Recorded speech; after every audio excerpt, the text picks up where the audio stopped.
What happens when worlds merge? A hypothetical journey. No one expected the sky to fracture. At first, it was just a shimmer, a trembling in the air like heat above desert sand. Then came the cracks, delicate lines of silver light spreading across the firmament as if the heavens themselves were made of glass. People stood in the streets, gazing upward in silence. Some filmed it with their phones, others prayed, but everyone felt the same strange pull in their chests, the certainty that something immense, irreversible, was happening. By midnight, the first merging began. The stars shifted, and with them came landscapes no one recognized. Over the horizon of New York, mountains of impossible height appeared, their snowy peaks crowned with floating islands that shimmered with glowing waterfalls. Across the Pacific, oceans split open to reveal tunnels of crystal, leading into places that had never existed on Earth. Worlds were colliding, folding into each other like pages of a book pressed too tightly together. The phenomenon wasn't violent. It was bewildering. Streets in Tokyo led suddenly into forests of violet trees, whose leaves whispered in languages no human ear had heard before. In London, people stepped through Hyde Park and found themselves on the edge of an endless desert of black sand under three suns. Scientists tried to map the new geography, but their maps changed by the hour. It was as though the rules of reality itself were being rewritten, blending countless dimensions into one fragile whole. But the strangest part wasn't the landscapes, it was the arrivals. Beings from other worlds stepped across the seams where dimensions overlapped.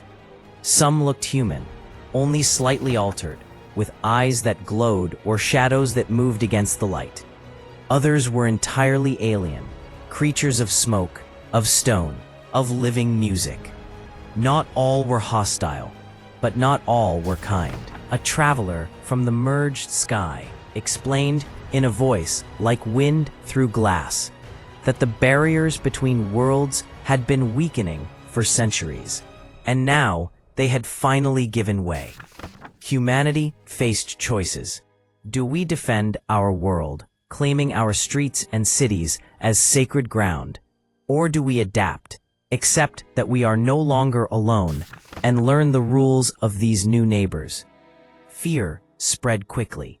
Governments scrambled, armies mobilized, yet battles were rare. More often, there were exchanges, humans trading steel and electricity for medicines that healed with light, or seeds that grew into food overnight. Children wandered into new realms and came back with stories of vast libraries carved into mountains, or rivers where time flowed backward. But not every merge was peaceful. There were places where gravity twisted and time unraveled, where days passed in minutes and shadows consumed everything. Refugees, both human and otherworldly, fled those unstable zones, seeking safety in more stable regions.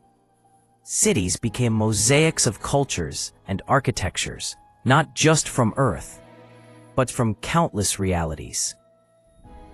Imagine walking down a single street and passing from medieval stonework into towers of translucent crystal, then into huts woven from living vines. That was the new normal. Through it all, a question grew louder. Was this merging a disaster or a gift? Some whispered that it was the next stage of evolution, the universe itself insisting that isolation was no longer possible. Perhaps each world was a fragment of a larger puzzle, and only by combining could the full picture emerge.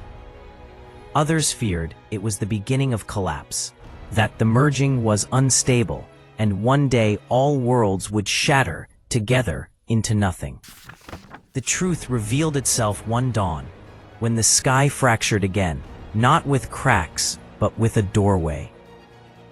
A colossal figure stepped through, neither god nor monster, but something in between. It was made of shifting forms, 1,000 faces layered over one another, each belonging to a different world. Its voice was the harmony of countless languages, and it spoke a single message. Survival is not enough. You must create. Then it dissolved into light, leaving humanity trembling. From that moment, the merging was seen differently. It was not an ending, but a beginning. People began to build, not just homes, but entire communities that blended the best of all worlds. Technology fused with magic. Science expanded with imagination. Cultures learning from one another instead of conquering. Mistakes were made. Conflicts arose. But slowly, a pattern formed. Proof that coexistence was possible. And so, the hypothetical journey continues. When worlds merge, it is terrifying, it is chaotic, but it is also a chance. A chance to leave behind the limitations of one reality and step into many. A chance to discover that the universe is not a lonely void, but a vast chorus waiting to be sung on harmony. The future remains uncertain, fragile as glass. But for the first time, humanity walks not only toward the stars, but with them.